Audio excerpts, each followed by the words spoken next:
Hey guys, here's another review. We're going to be talking about Blade of the Immortal. Blade of the Immortal is directed by Takashi Miike. I'm sure that's completely incorrect how I said that. And it stars Takuya Kimura, and he plays Manji, and Hana Sugasaki, and she plays Rin and Machi. And I'm not going to try and pronounce every other cast member's name because I'm probably going to butcher all of them. I'm sorry. I'm sorry. I don't speak Japanese. As far as the plot goes, this is very much so a samurai genre film that at its core is just a revenge tale.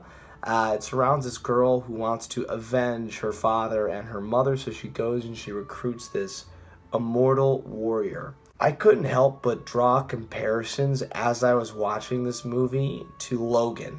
Just this immortal, kind of rough, gruff guy who has been living for a long time, who is also kind of vulnerable and ends up escorting and taking care of this younger girl. Just my brain started kind of turning, and that's what I thought of. As far as my pros with the movie go, the cinematography and the direction were both solid. I think that the utilization of color and then the absence of color was really cool to see, especially in the very beginning of the film. There's this kind of hard shift between no color, and I thought it was a really cool stylistic choice. Additionally, I think that the composition and then the way the action scenes were shot were done very well. That being said, there was some shaky cam occasionally, but it wasn't that bad for me. It wasn't this make or break item. All of the performances were really good, especially Kimura, who played Manji, the immortal warrior. And I think that his character was the most fleshed out and most developed as far as the writing goes. But additionally, I think he did a fantastic job. The main girl is good. However, she does do, not necessarily a fault of her own, but she does do some dumb or silly, illogical things in the movie that make you kind of just shake your head and sigh and wonder what is going on.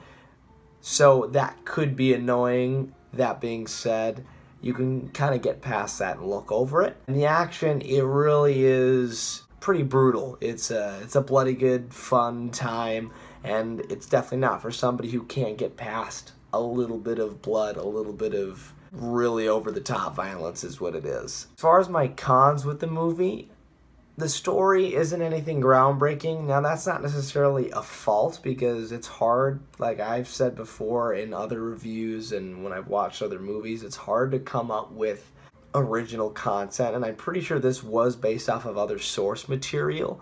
That being said, the story itself didn't necessarily grip me emotionally like I would kind of want from some other movies. And maybe that's not what this film was going for, especially in the genre that I'm not quite as familiar with. It just is a straightforward revenge film, but it did lack that emotional punch that I personally like in movies. When I go and see a movie, I really want to be deeply invested in the characters and what's happening with them. The tone, additionally, did waver between taking itself very seriously and also not taking it that seriously at all and just kind of being an action film and sprinkling in some humor here and there, some very lighthearted moments. And I guess this isn't an awful thing, but it can leave you feeling a certain level of uncertainty as to how you really should be feeling, or how the director, how the writer, and how everyone involved in the production wanted you to feel. Sometimes you're kind of wondering, I don't know what it's actually going for. And that kind of compounds along with the pacing. I definitely think the film is a little too long. It does take its time to develop the main warrior and the main girl. That being said, once that's kind of been through, and that doesn't sidestep the violence, that is a part of their development, is the violence. It's pretty much straight action and straight violence. These scenes, although fun, definitely tend to drag on a bit. I know that sounds like a weird flaw or weird con to have with the movie, but in reality, it's the same style of action and it's filmed in the same sort of way. And because of how long this film is and how much action there actually is, it does feel like after our heroes are taking down scores and scores of bad guys, that it can leave the audience or an audience member such as myself feeling kind of action fatigued. It starts out fast and it doesn't really slow down. That being said, it's very loose and fluid in terms of moving from nighttime to daytime. It kind of goes back and forth pretty openly with a lot of, like I said, fluidity, and it can get hard to decipher how much time has really passed in the world, because I could look at it and feel as though maybe it's been a week, maybe it's been a month, maybe the whole story takes place in 5 days. It's kind of hard to tell. You get some hints here and there, but it's also a little difficult, especially with the very first jump after our main girl protagonist meets Manji the warrior the first time. It switches to nighttime and something happens that left me feeling very confused and wondering how much time had passed and what exactly was going on. Additionally, there also seems to lack a little bit of a sense of place.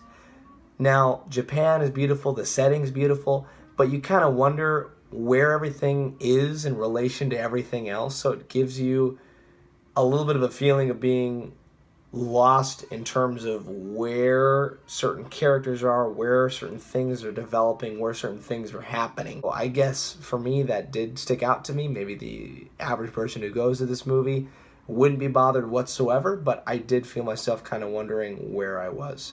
Overall, guys, the film was very entertaining. It was a good samurai action flick with some seriously over-the-top bloody violence. It was pretty to look at, and the cast gave some really solid performances. The plot's not groundbreaking. It really is in this genre, and I don't necessarily think that's a bad thing in general, but for me, it just didn't grip me the way I wanted. The action can feel even fatigued, especially with a almost 2.5 hour runtime. The tone and the pacing can feel a little bit disjointed, but still, I had a really fun time with the movie, and I would definitely want to check out other films in the genre, such as movies that were recommended to me by my buddy who I went with, like 13 Assassins, and I would recommend in general checking it out. I think it's worth your time, unless you're not into that over-the-top violence, but especially if you like this type of genre film,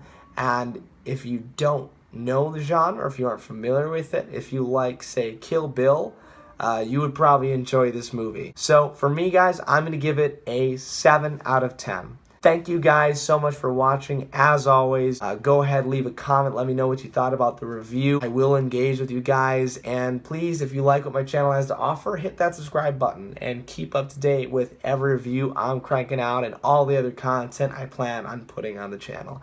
Thank you, and I'll see you in the next review.